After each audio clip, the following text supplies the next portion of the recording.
তখনও এমনভাবে আস্তে আস্তে আস্তে আস্তে আমার কাছে আসলো, আসে আমার দুইটা হাত ধরলো, ধরে ধরার পরে আমার কপালে একটা চুমা দিল, দেওয়ার পরে আমি অনেক খুশি হলাম। মানে এমনভাবে আমার অনুভূতি হলো যে মানে ওকে আর বলতেই পারছি না যে তুমি চলে যাও। তখনও অবাক হয়ে আমার দিকে তাকিয়ে আছে। তখন আমি কি বললাম যে ঠিক আছে। তো আমি ওকে একটা কিস করলাম, করার পরে ও আমাকে, আমার বয়স যখন 14 বছর, তখন আমি যখন পড়াশোনা করি, পড়াশোনা করতে করতে আমার বান্ধবীরা দেখতে দেখতে আমার ক্লাসমেট একটা ছেলে, সে আমার সাথে রিলেশন করে। দীর্ঘদিন রিলেশন করার পরে আমি রাজি হই না কিছুতেই। তো রিলেশন করার পরে একদিন হঠাৎ করে আমি হক করে দিই, ঠিক আছে তুমি যখন আমাকে এতটাই পছন্দ করো তাহলে ঠিক আছে চলো আমি তোমার সাথে যাই। তো আমরা এইভাবে যাইতে যাইতে অনেক দিন, আমাদের প্রায় 6 মাস আমাদের সম্পর্কটা চলে। 6 মাস পরে একদিন আমাকে বলছে আমার বয়ফ্রেন্ড যে চলো তোমাকে নিয়ে ঘুরতে যাব। তো আমি হঠাৎ করে বললাম তুমি আমাকে নিয়ে কোথায় ঘুরতে যাবে? তা বলছে অনেক দূরে যাব। তো আমি বলছি না আমি যাব না। তো আমার বয়ফ্রেন্ডের নাম ছিল আকাশ, আমি সবসময় ওর নাম ধরে বলতাম। তো আমি বললাম আকাশ তুমি যে আমাকে এত দূরে নিয়ে যাবে, আমরা ফিরবো কখন? আমাকে বললো আমরা এমন জায়গায় যাব যে আমরা সকালে যাব বিকালে ফিরে আসবো। ঠিক আছে তাহলে চলো।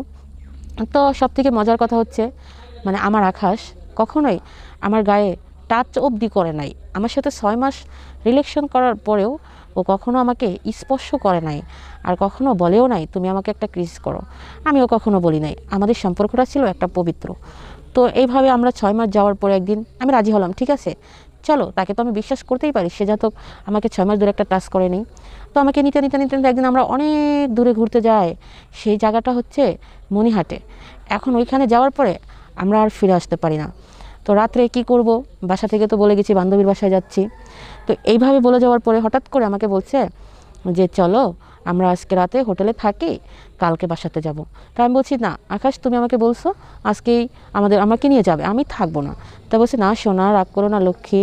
তো আমি একটু ইমোশনালভাবে বললাম ঠিক আছে লক্ষ্মী, তুমি যখন বলছো আমি তো তোমাকে বিশ্বাস করতেই পারি, আমি জানি তুমি আমার বিশ্বাসের মর্যাদা রাখবে। বলছে ঠিক আছে লক্ষ্মী। তো এইভাবে আমরা হঠাৎ করে একটা হোটেলে উঠি। ওঠার পরে যখন আসি তো বুঝে নিত একটা হোটেলে একটা রুমই থাকে, মানে একটা রুমে একটা খাটি থাকে।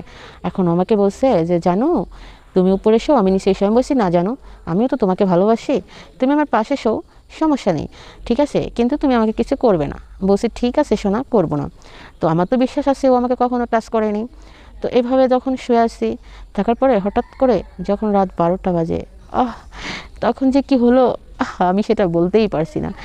তো হঠাৎ করে যখন 12টা বাজে তখন আমাকে বলছে দেখো আমি তো তোমাকে কখনো টাচ করিনি, একটা রিকোয়েস্ট রাখবে? তা আমি বলছি কী রিকোয়েস্ট বলো? বলছে আমি তোমাকে একটা কিস করবো। আমি বলছি না আমি প্রথম রাজি হইনি ঠিক আছে। ও অনেকক্ষণ আমার সাথে জোর জবরদস্তি করছে।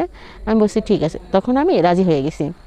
আর যখন রাজি হয়েছি তখনও এমনভাবে আস্তে আস্তে আস্তে আস্তে আমার কাছে আসলো, আসে আমার দুইটা হাত ধরলো, ধরে ধরার পরে আমার কপালে একটা চুমা দিল, দেওয়ার পরে আমি অনেক খুশি হলাম। মানে এমনভাবে আমার অনুভূতি হলো যে মানে ওকে আর বলতেই পারছি না যে তুমি চলে যাও। তখনও অবাক হয়ে আমার দিকে তাকিয়ে আছে। তখন আমি কি বললাম যে ঠিক আছে। তো আমি ওকে একটা কিস করলাম, করার পরে ও আমাকে জাপড়িয়ে ধরলো।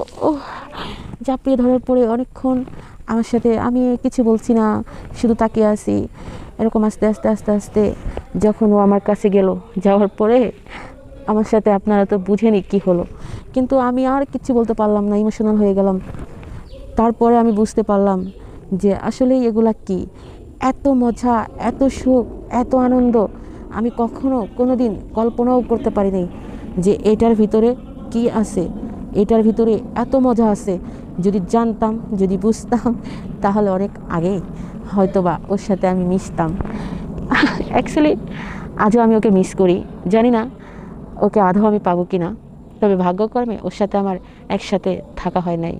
তবে আমার সেই জীবনটা আর আমার সেই লাইফটা এখন আমি অনেক মিস করি। আর সারা জীবন ওকে বুকে নিয়েই থাকবো, ওর আশায় আমি বাঁচবো।